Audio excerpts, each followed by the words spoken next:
টানা বৃষ্টিতে পানি জমেছে রাজধানী জুড়ে। হঠাৎ জলাবদ্ধতায় ব্যাপক ভোগান্তিতে পড়ে নগরবাসী। পড়তে হচ্ছে যানজটেও। সঙ্গে যোগ হয়েছে যানবাহনের বাড়তি ভাড়া। আরও জানাচ্ছেন অলিউল রনি। রাজধানীর মিরপুর রোডের প্রধান সড়ক এটি। দেখলে মনে হয় নদী বা খাল। ঘূর্ণিঝড়ের প্রভাবে রাতভর বৃষ্টি, দিনেও একই দশা।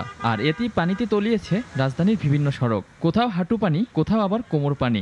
অনেক বৃষ্টি হচ্ছে, আমাদের এখন পরীক্ষা চলতেছে।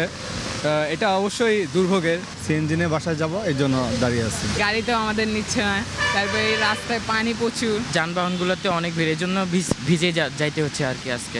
এমন অবস্থায় ঘর থেকে বের হওয়াই দায়। নগরবাসী পড়েছেন ব্যাপক ভোগান্তিতে। বিপাকে খেটে খাওয়া মানুষ। বিরাট পরিশ্রম হয়ে যাবে, মানে রাস্তা মানে যাইতে না গাড়ি দেয়া। কষ্ট তো অনেক, ঠান্ডা না ঠান্ডা লাগতেছে, অনেক ঠান্ডা। অনেক সড়কই ইঞ্জিনে পানি ঢুকে বিকল হয়ে পড়েছে যানবাহন। এতে নাকাল হতে হয়েছে যানজটে। বাড়তি ভাড়াও গুনতে হয়েছে নগরবাসীকে। রিক্সাওয়ালাদের তো কথাই নেই, তারা 30 টাকার ভাড়া 50 টাকা 60 টাকা নিচে যাচ্ছেই না। মোটরের সমস্যা হয়, এই কারণে 10 টাকা বেশি। ঠিক আছে, অঙ্গ পায়ের রিক্সা তো মনে করেন একটু 10 টাকা আরো বেশি, 40 টাকা ভাড়া। টানা বৃষ্টির কারণে রাজধানীর সব সড়কেই দেখা দিয়েছে জলাবদ্ধতা। পানি নামছে ধীর গতিতে, তাই ভোগান্তিও হচ্ছে দীর্ঘ সময় ধরে। অলিউল রনি, নাগরিক, ঢাকা। ওয়ালটন ফ্রিজ কিনে অনেকের মতো আপনিও হয়ে যেতে পারেন মিলেনিয়াল।